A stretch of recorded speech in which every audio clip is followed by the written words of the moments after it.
На полигоне Алато Чуйской области солдаты участвовали в практической стрельбе из разных видов оружия.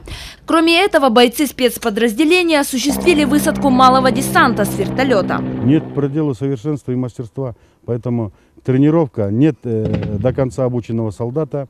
Автоматический крупнокалиберный пулемет, предназначенный для поражения живой силы. И именно из него и из множества другого стрелкового оружия ведут огонь бойцы Национальной гвардии и российские десантники. Ориентир 2, группа пехоты.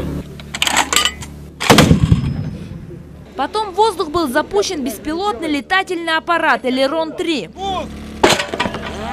С его помощью была произведена разведка местности на высоте 5000 метров. Далее, по сценарию учений, бойцы в бою уничтожили предполагаемого противника из ручных и автоматических противотанковых гранатометов.